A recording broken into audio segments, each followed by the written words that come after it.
I'm not a perfectionist. Okay. Because perfectionism is the enemy of progress. Okay. Because if you're waiting to get all your ducks perfectly lined up in a straight line Yes. and in a row, Yeah. it's likely never going to happen. But I like to pay attention to detail. Yes, because my mother raised me to believe the devil is in the detail. So you better learn to see where it is and kick the... I can't not say that. Kick it out.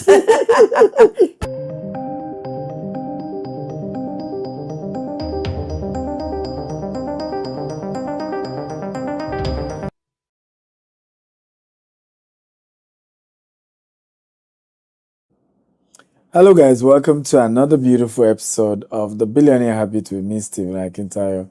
And today I have a very, very special guest. Her story is so inspiring.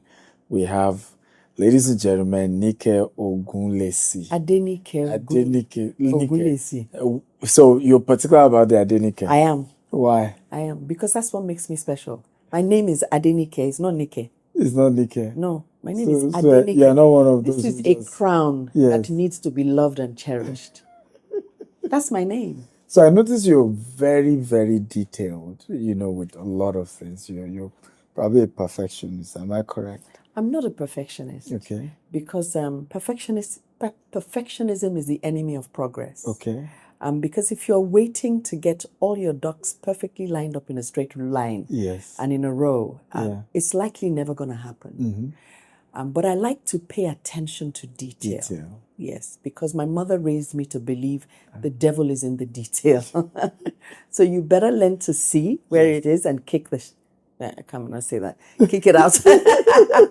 Kick it out of the place. So I'm not. I don't consider myself a perfectionist. Yes. But I consider myself a woman of excellence. I like excellence. What was your mother like? My mother was of Scottish birth and origin. Married my father in the early 1960s and came to Nigeria holding me on a boat. Wow. I think it was called the something Dempster in those days. Wow. My parents met in Oxford. Wow. My father was a medical doctor and my mother was the director of the Ashmolean Museum in Oxford. Okay. So that's where they met. Wow. And had me. So my mother was a deeply spiritual woman, not a church-going, Bible-carrying kind of spiritual woman. Yeah. A spiritual woman in the sense of humanitarian, humanity. Yeah. She understood the needs of human beings. And she was very caring, very loving, very focused, very dynamic woman. Wow. Yeah, very dynamic woman. How about your dad?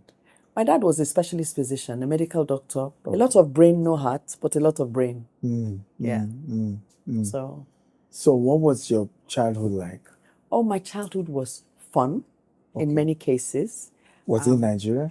Oh, yes. I grew up in Ijebu-Ode. Wow. Yes. Wow. I grew up in the GRA in Ijebu-Ode. My father was the medical director of the General Hospital at the time. They had just come back from Oxford. Yeah. And my father did not want to live in Lagos. He believed that all the training that he had was to go back to base to support the people that he grew up with. Yeah, I think their generation was like that. Yes, they were very principled like that. Yes. Yeah. So that's where I grew up. My childhood was fun, climbing trees, turning up stones, finding scorpions, running away, chasing them, roasting esusu or whatever that thing is called, digging the ground for crickets. So I grew up literally wild and free. So that's one part of it. The other part is a lot of dysfunction because of polygamy and all those kind of things. So those things, life is yin, life is yang. Yes. Life is positive, life is negative. Yes. It's now how you bring the two together to emerge as this unique being that God has created that is important. But all those experiences shape who I am. So it's unfair to tell the story from one perspective. It's always better to because there might be somebody out there who's also going through that. So they can see that, it's a temporary situation. That's all it is. For people, because I love that we're touching on the polygamy. There are people who want to blame the fact that they are not making it in life on polygamy. Is that a valid, legitimate excuse? It's only as valid and legitimate as you allow yourself to believe. But I say this, and I'm going to say it in Yoruba. Yeah. Wọ́n bí mi, mo túnra mi bí. And that for me is what being born again means. So you have been given birth to by your biological parents. Yes. Now you have the creative power that is a gift given to each individual. Each human being possesses it to go through a rebirth. Come on. Deciding who you want to be and how you want to show up in the world. And that has nothing to do with your parents. You have to drop the blame game. Yeah. And for some people, it is extremely difficult and extremely traumatic. But you have to find that place and pray for grace that enables you to forgive, because therein lies your freedom. Once you are able to let go and forgive, there is something that is deeply spiritual that overcomes you. And you find you can define yourself in a new light. Powerful. And you can actually follow a path by just putting one foot in front of the other. You may not know the destination, but it doesn't matter. It's that movement of, first of all, articulating how you want to show up. So who inspires you? Who do you admire? Whose values inspire you is really what I should be saying. Whose values inspire you, and you want to emulate that person, the way they live their lives, the way they conduct business, the way they treat people, the way they manage their relationships, the way every time you see them, they have grown, because personal growth is a value for them. So they invest in themselves, so you have that gift to sit down and literally draw up a profile and draw up the values that you want to play out in your life, that want to represent the person that you want to show up as. What are those values? And what are the pillars of life that are important to you? Because wherever you place your attention, you're going to find you're going to give it a lot of energy. So where is your attention? What are you thinking about? In this whole process of defining your life and really, I'm looking for the right word I want to say, because what I find is that people can live their lives by default or by design. And I feel that every human being has the capacity to live a life by design. Powerful. So the intention, you're very intentional and you're very deliberate about drawing up this picture. And then creating mental images.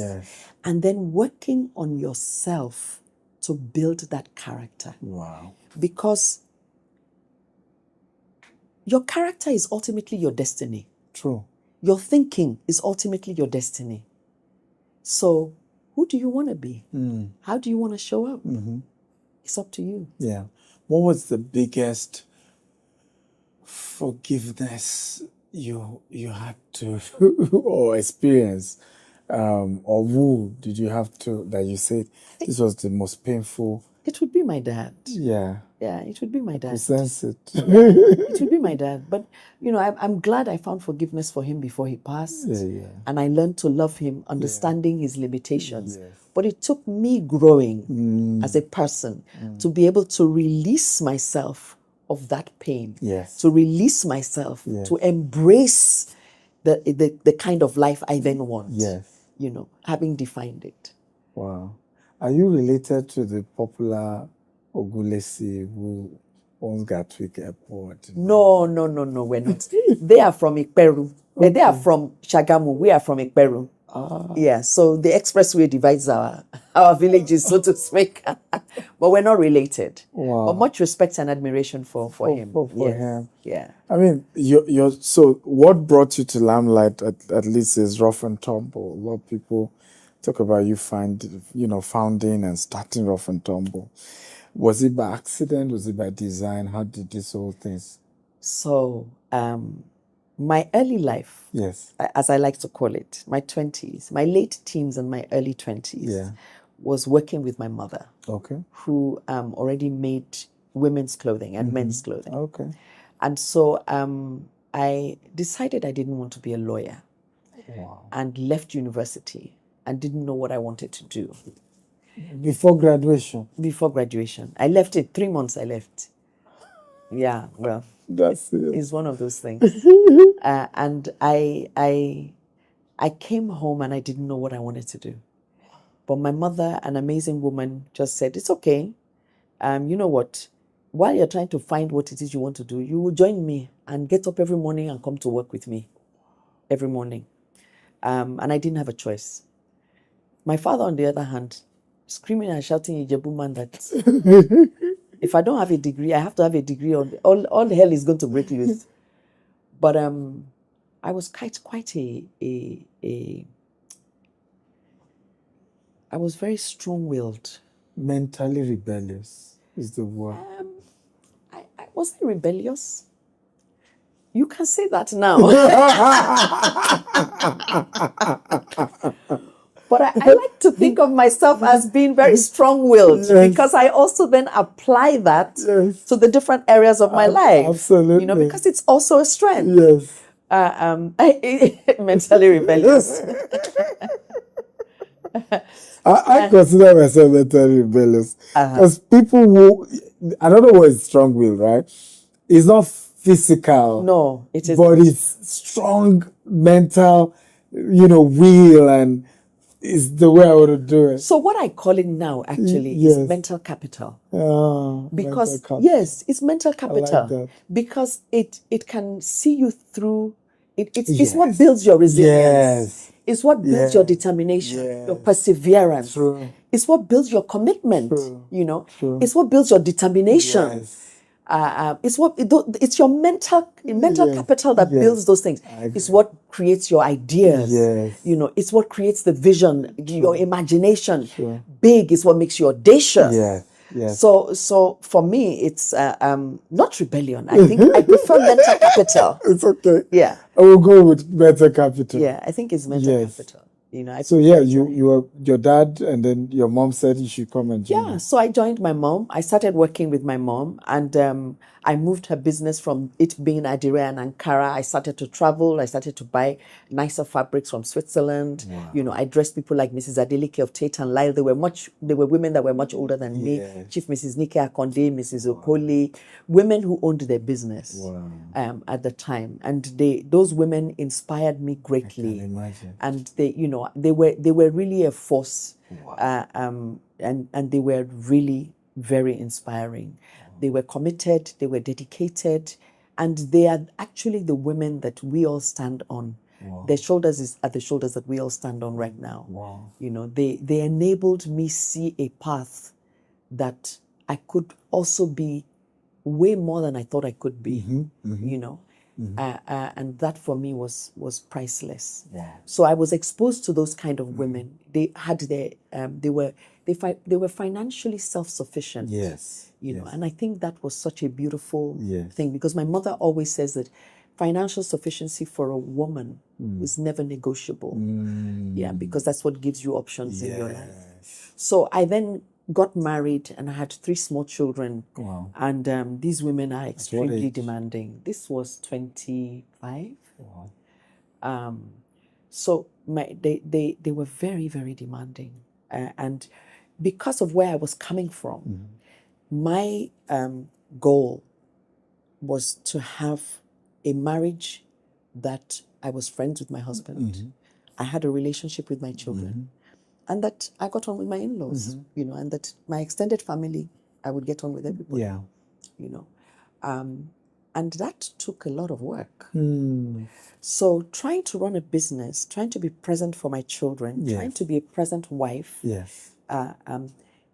were new roles for me. Wow. So what I then decided to do was to give work a break for like 3 years. Wow. And in the space of that 3 years, I didn't actually decide it would be 3 years. But by the third year, I was bored. It was fun being a mother, baking cakes in the morning, and all that. But I believed I was built for more. Wow. And I had to find a way to still be able to do some of those things. Yes. But at the same time, give myself the permission to come into the fullness of who I was destined to be. Yeah. Because motherhood is a role. It is. Being a wife is a role. Yes. So what is the core and essence of me? And how does that find expression in the world? So that I can be a good mother and I can be a good wife because I have self-fulfillment. Come on. You know, and those things were very important to me at the time.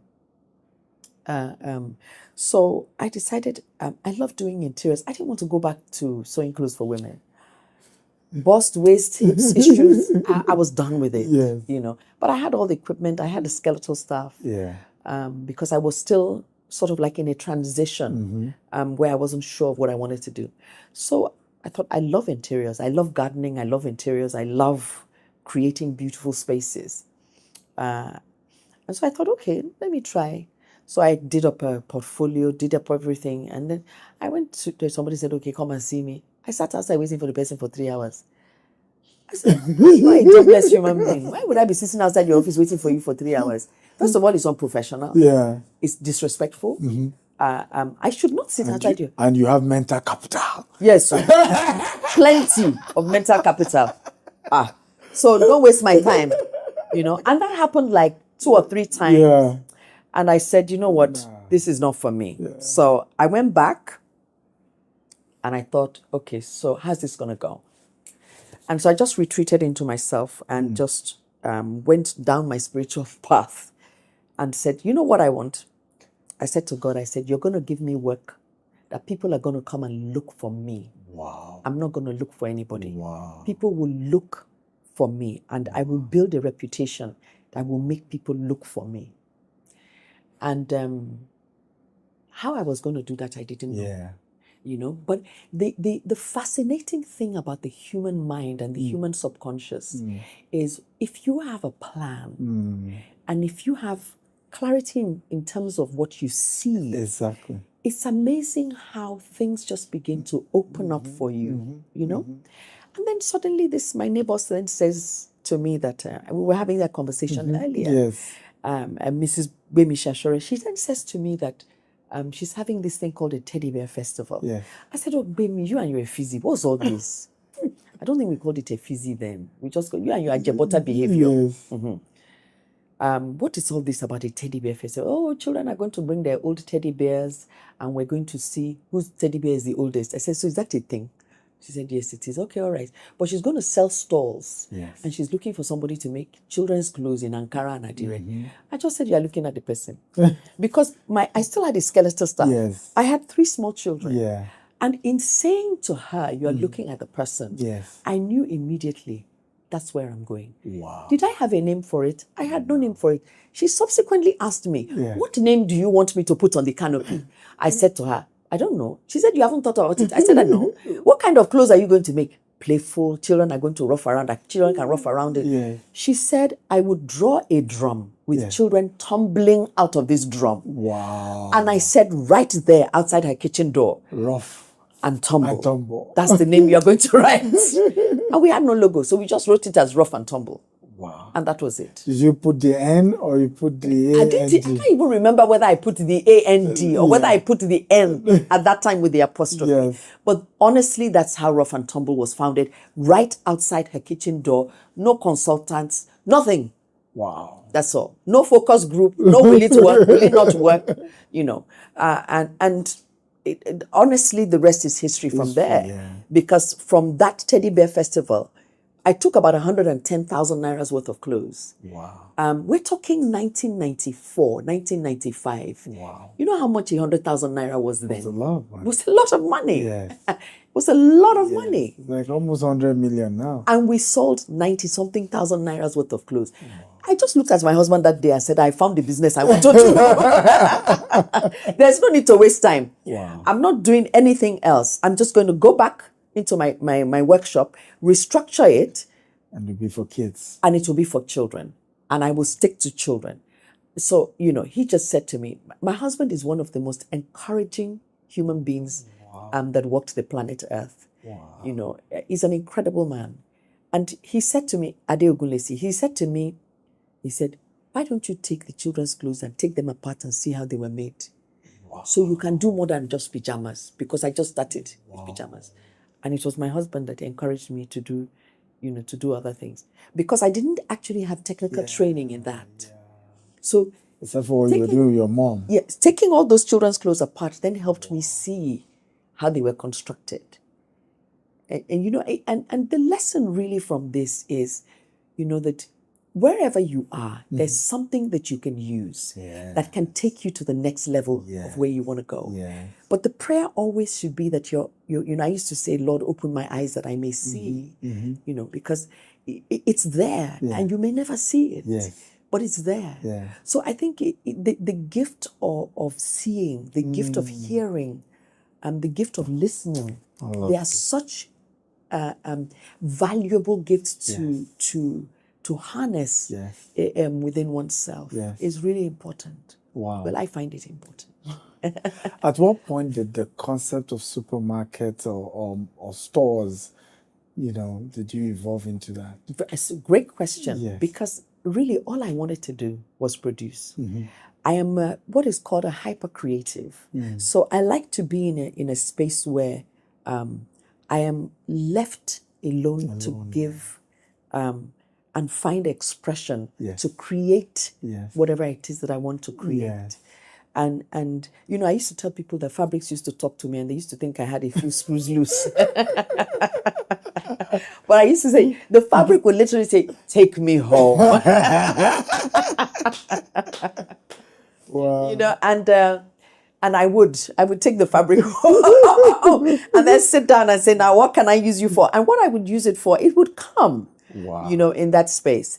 But I realized that I needed outlets, that I couldn't go to all the bazaars because I went to every single bazaar. I said, my children, my coolers, with water and some food for my kids. Yeah. My mother would join us and my husband would come later. Wow. The American Women's Bazaar, the Lebanese Women's Bazaar, the Church Bazaar, the British, this. I was there. Wow.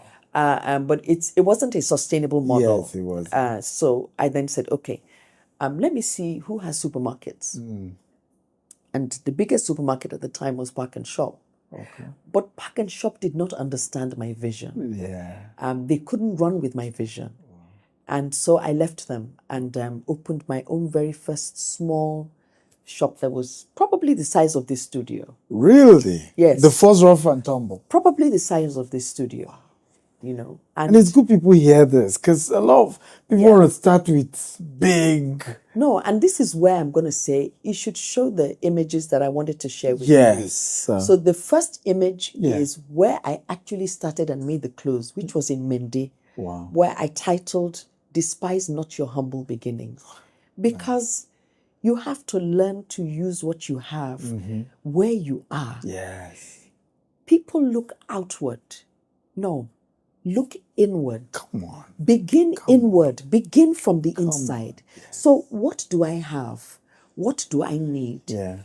What I have, where will it take me? Yeah. How can it take me? This forces you to think, forces you to strategize, forces you to learn to use what you have and look inward rather than look outward. Yes. Yeah. So I believe that you begin from a place of a deep insights from within you to know where it is that you want to go, and that's what I did. And you'll find the first image is of Mende. The second image is the beginning of the first retail store, which literally is the size of this room, and the third image is me taking a whole building in GRA. Wow. to sell children's clothes. Wow. And I remember people saying to me that I must be mad. Who is going to buy children's clothes? First of all, I was told, who's going to buy children's clothes that are made in Nigeria? Yes.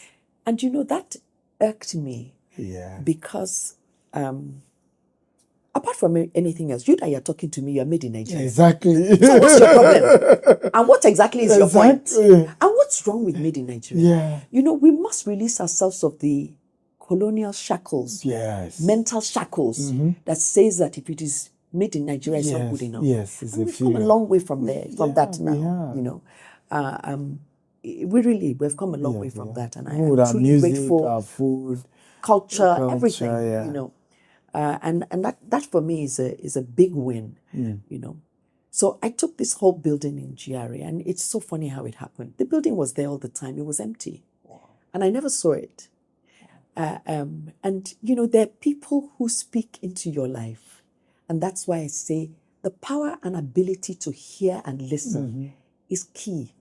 It's part of you developing yourself and your what I call your spiritual antenna. And it has nothing to do with going to church or saying I'm waiting on God and all that story that we were talking about. We'll soon get there. We were talking about earlier. We'll soon get there. No, it has nothing to do with that, And I went to, one of the things I did, and one of my strong beliefs is that you must never stop learning. Till you die, you must be learning. And so I signed up in the Lagos Business School because I really had no idea on how to run a business, really, So I went into Lagos Business School and was doing a lot of courses. You finally got a degree? No, I still, up to this very second, I don't have a university degree, but I have a life degree. Come on. From the University of Life. Come on. Yes. And if you ask me, that is far more useful to me absolutely than the other one. Yes. So I never went back. I went to University of Life, simple, from 18. Wow. So mental capital. Yes. Don't forget that. So I never went back. Yes. I've lost my train of thought now. Where were we going? So you went to Lagos Business School. So I went to Lagos Business School, and that day, Dr. Franca Ovaje, she was the lecturer, and she said, are you going to be that small shop or that small store that stays the same, and all the children in the neighborhood go to university and come back, and nothing about you has changed?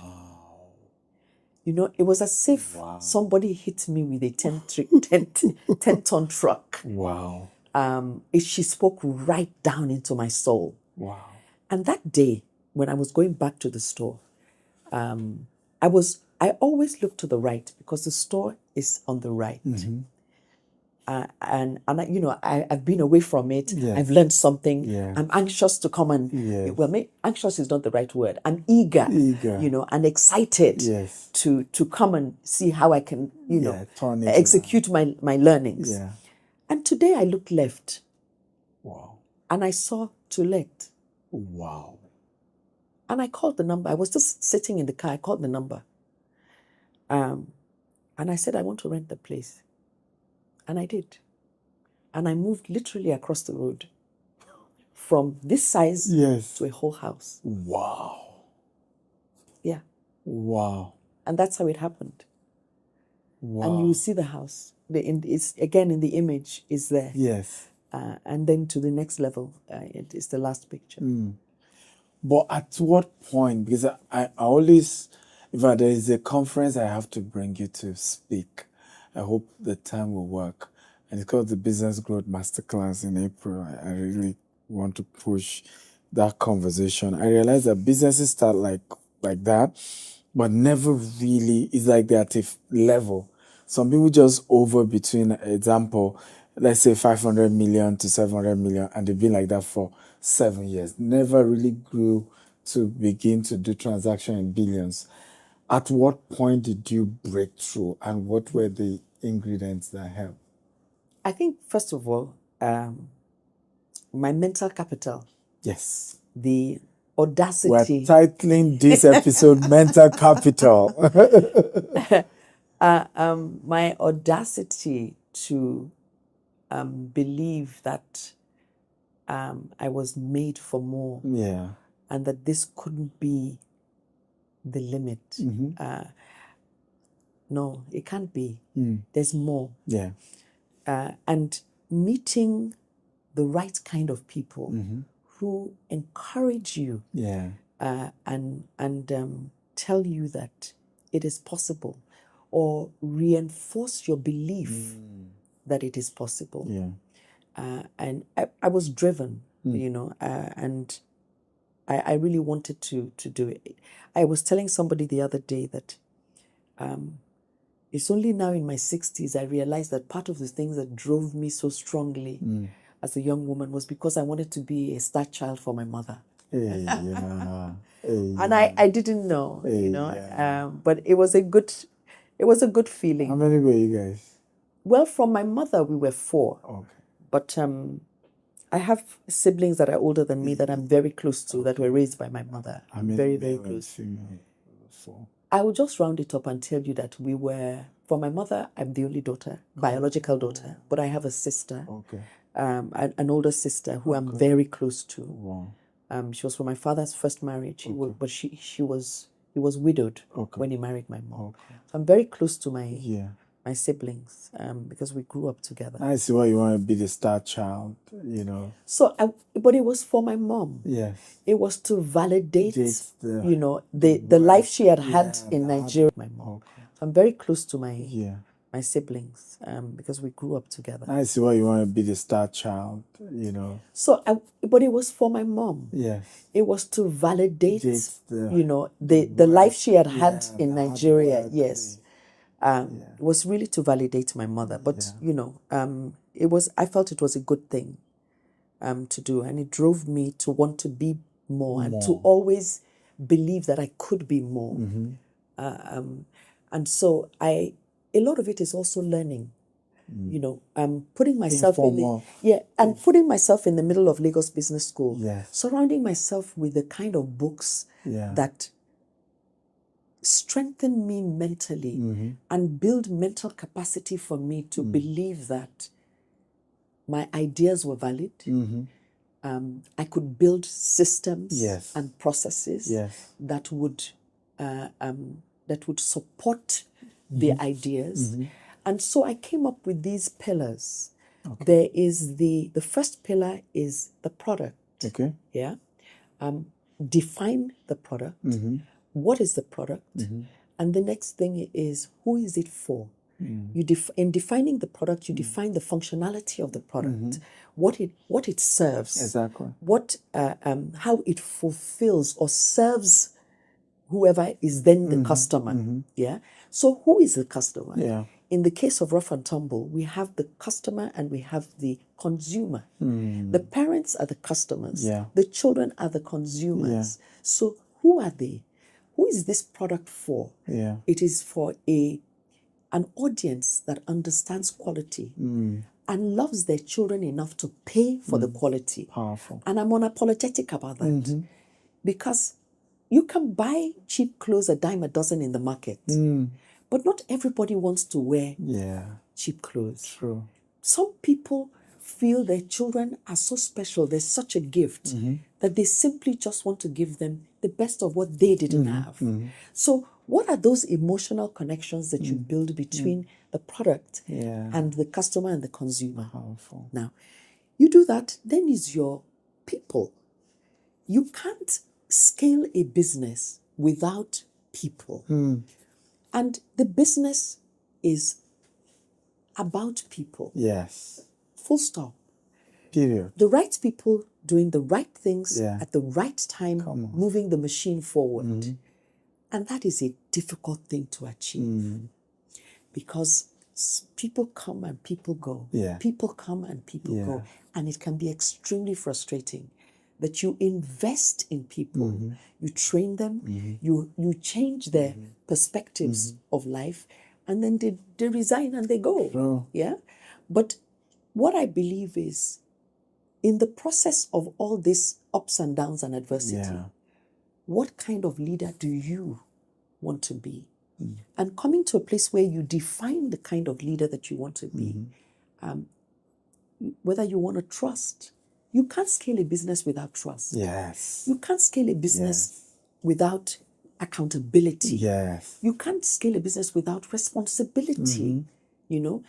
making the people you put in charge accountable. Accountable, exactly. Them taking ownership and owning and becoming responsible for the outcomes that they will have. Absolutely. Now, for you to be able to do that, you need systems and processes that have to be in place that will guide whatever the KPIs are, whatever the OKRs are, whatever they are. It will guide those things so people know what to do.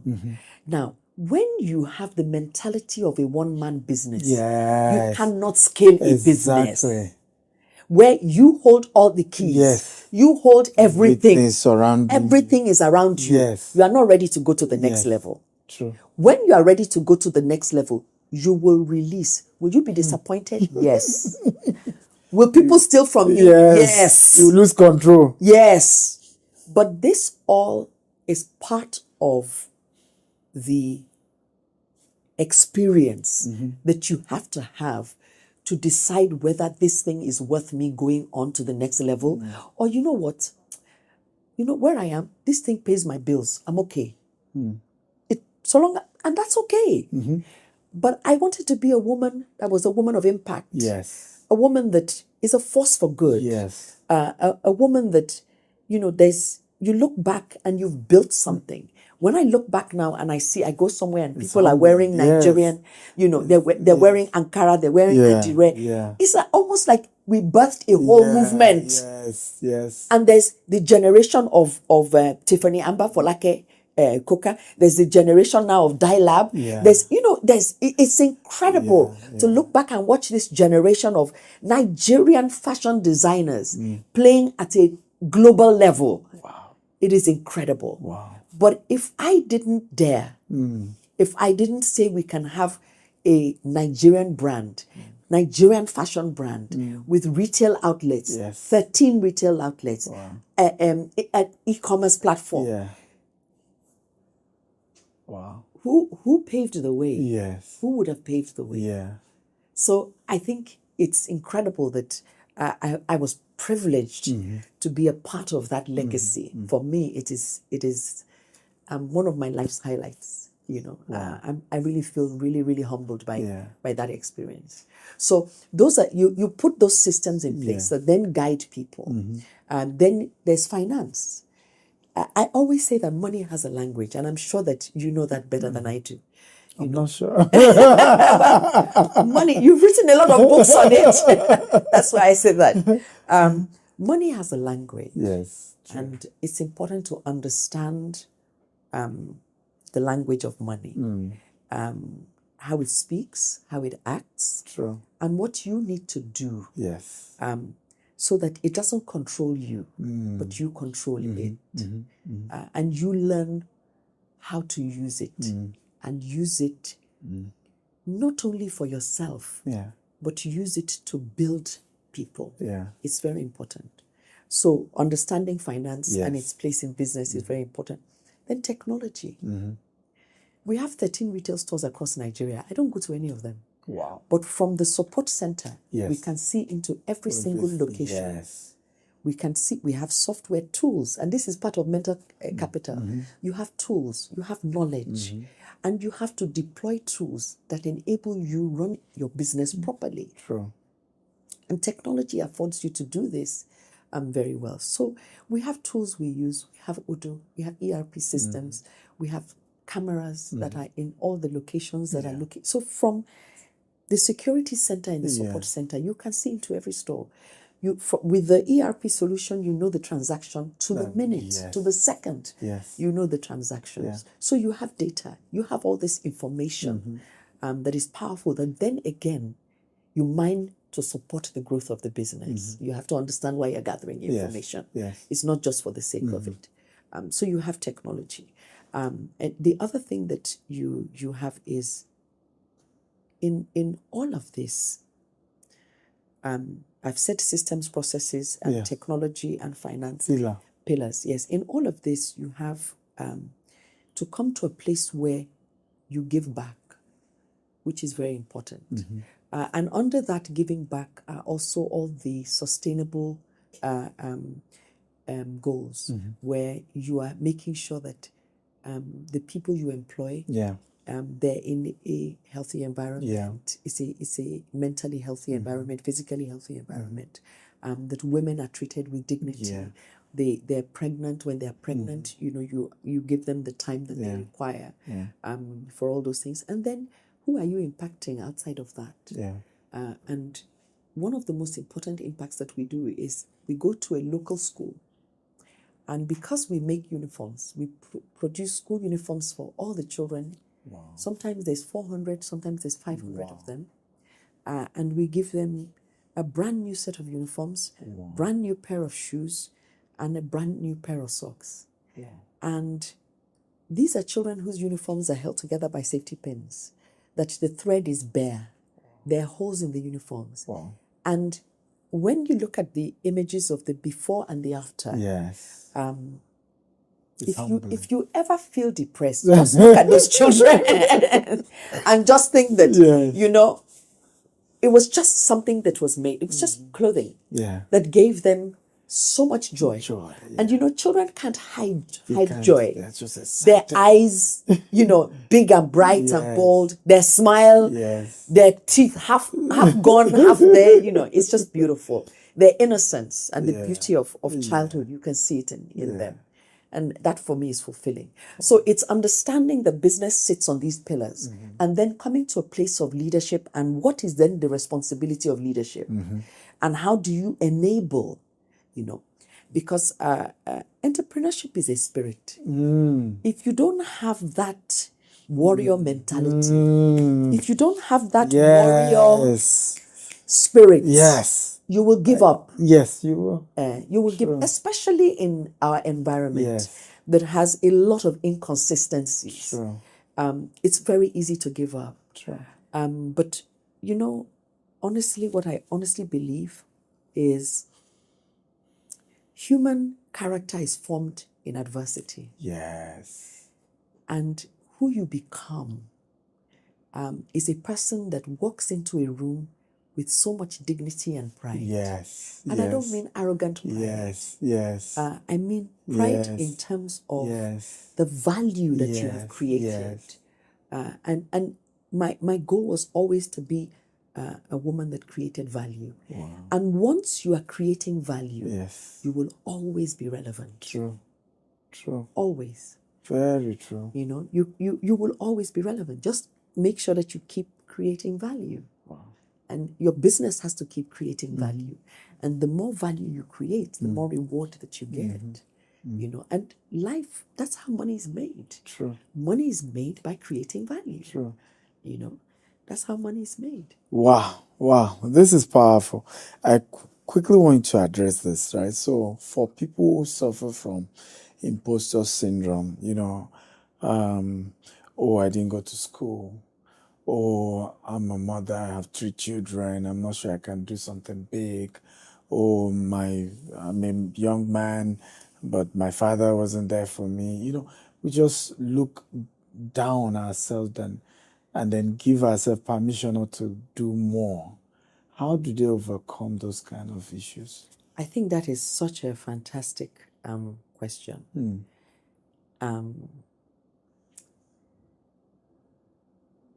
The first thing to understand is that success doesn't know your circumstance. Doesn't care about your circumstance. It doesn't. Yeah. It doesn't know gender either. It doesn't. And doesn't care about where you are coming from. True. What success is interested in is the present moment now. Wow. Today. Yes. What do you want? Yes. Articulate what you want. Something in your spirit can say, is that you writing all this nonsense? Tell it to sit down. That you are not interested in what it has to say today. Yes. Sit down with your pen and paper. Come on. Now. Yes. This very second. Yes. And write what you want. Wow. Full stop. Wow. Write what you want. Because if you don't know what you want, you can't go anywhere. Full stop. But if you know what you want, you will find you will begin to pick up different things that will begin to create a path for you. You will meet somebody who will say something. Yes. You will meet this person who will say this. So you must understand this. And I want you to write this down wherever you are. I want you to write this down. I am not defined by my circumstances, but I have within me, as a unique expression of my Creator, the power to create my own experiences. I am not defined by my circumstances. I grew up in Ijebu. I don't have a university degree. My friends will kill me for saying this. They always make noise. Why are you telling everybody that? I don't care. It doesn't define me. Yes. Those are not the things that define me. Yes.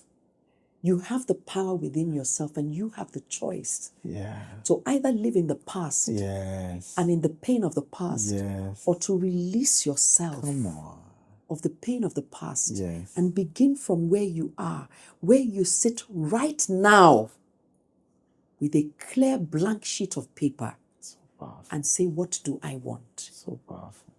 And write down what you want and begin to create mental images of those things that you want. And it's free. Totally. It costs you nothing. Totally. To and just it is imagine. it's within your control. Yes. Full stop. Yeah. For me, I think as human beings, we have been socially conditioned to forget who we are so that we can conform and become like everybody else. And I think we must pray for an awakening. Yes. And that's why I admire the work that you're doing. Thank you. We must pray for an awakening. Yes. Because we must awaken the young generation. True. Not to look at all that is wrong, but look to what can I create? Yes. And what can I, this thing that I want to create, how will it serve people? Yes. Who will it serve? Yeah. Because there begins the creation of value. In the creation of value, money is an outcome of the creation of value. Yes. But if you are not creating value and you want money, it's not going to happen. It's a dream. Wow. And it's not even a dream that's like Joseph and his many technicolor codes. It's not even that kind of a dream. It's just wishful thinking. Yes. You know.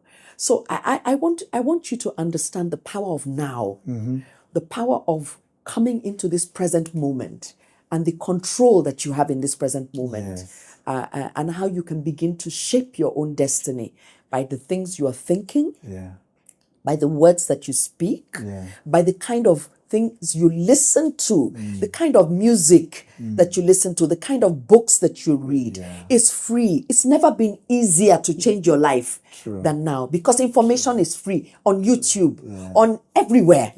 There's information. There's information that can help you move from where you are to where you want to go.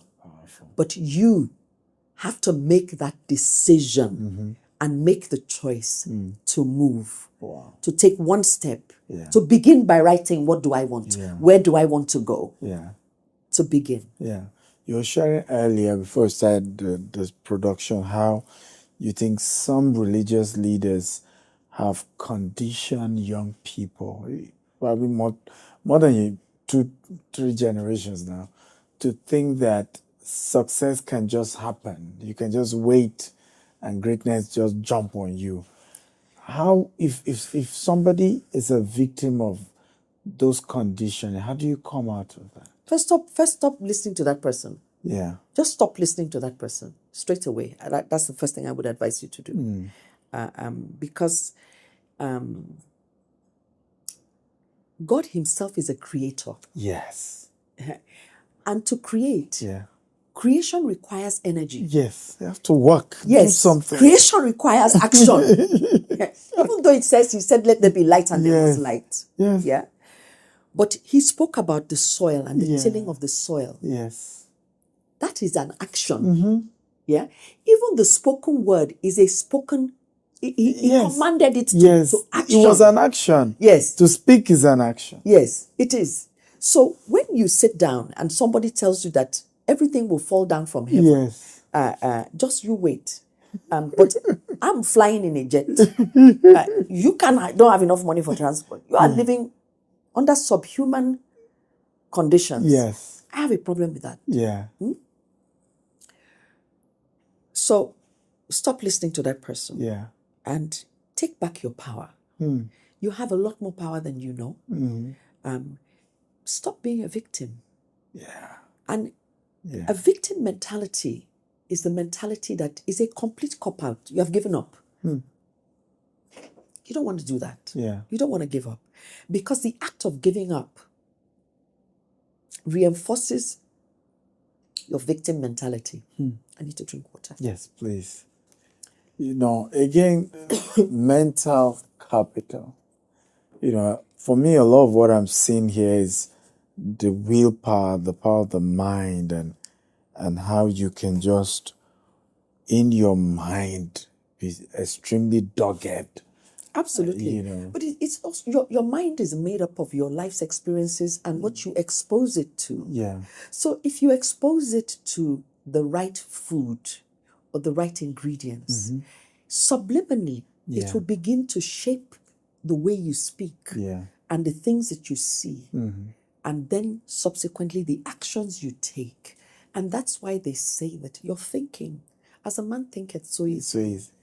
So your thinking is your destiny. So what are you thinking? You're thinking about a stepmother that died. Yes, that treated you badly as a child. Or a father that has rotted in the grave that treated you badly as a child. Yeah. Let it go. Let it go. Let it go. Yeah. Free your soul. Yeah. You know, you are a unique expression of the Spirit of God on earth. Free your soul. Please say that again. You're unique. You are a unique expression. Wow. You're a unique Spirit of God on earth. Of the Spirit of God on earth. Wow. That's who you are. You know, I don't divorce my spirituality. You know, I said entrepreneurship is a spirit. Yeah. I'm a human spirit in this human body. Yes. You know, I'm not a human spirit, I beg your pardon. I'm a divine spirit having a human experience. Yes. I can't remember who said it. Yeah. But it's one of these old sages that said it. And I hold that very dearly because a lot is done and a lot is achieved in the spirit. A lot of wars are fought. The battle of the mind is a battle in spirit. Yes. And in your mind, the Japanese believe that you lose and win the battle in your mind. True.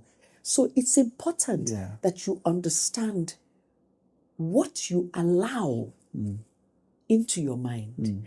And it's important that you raise the voices of encouragement in your mind. Yes. The voice of self-belief. Yes. You know, believe in yourself. Yes. You don't have all the answers. Nobody ever had all the answers. Nobody. If anybody told you they had all the answers from day one, it's a lie. Yes. Yes. It's a lie. Yeah. Nobody does. Wow. So you are human. You will make mistakes. It's okay. It's okay. It's okay. Just don't kill anybody. That's all. But you will make mistakes and it's okay. Yeah. You know, be kind to yourself. Learn to love yourself. Love who you are. But articulate who you are. Articulate who you want to be. Who you want to become. And love that person. Be kind to yourself. We can be very hard on ourselves because of the way we've been raised. Or because of the way we've been socialized. So I think that we need to understand how powerful really we are. We are. Yes. Okay, let's start wrapping up. But I have so many more questions. Your favorite food? I don't have a favorite food. I'm a moody eater. Okay. So I don't have a favorite food. Favorite color? Again, I don't have a favorite color. Really? Not red? I love red. Okay. But it's not my favorite color. It's not. But I can wake up today and I feel very orange. Okay. I'm a free spirit. I don't like to be attached to things. Mental capital. I don't like to be attached to things. Favorite music? I like Niger jams, I'll be honest. Okay. I love Ashake. Yes. Yes, he's my guy. I've never met him. But okay. Yeah. Okay. But, I have a lot of respect and admiration for him. Yes. And of course, Wizkid and all the others. Yeah. Favorite movie? I don't have a favorite movie either. Okay. One of those you like? Which will it be? When was the last time I watched a movie? It's probably Okay, favorite book? Oh, Unleashing the Giant Within, Anthony Robbins. It was the very first book I read that opened my mind and released me of living in the past and all that. It's a thick book, yes, but it's an amazing book. That's one of my favorite books. The Awakening, Wayne Dyer. So those are I like, and of course, I have a little black book by Napoleon Hill. Yes.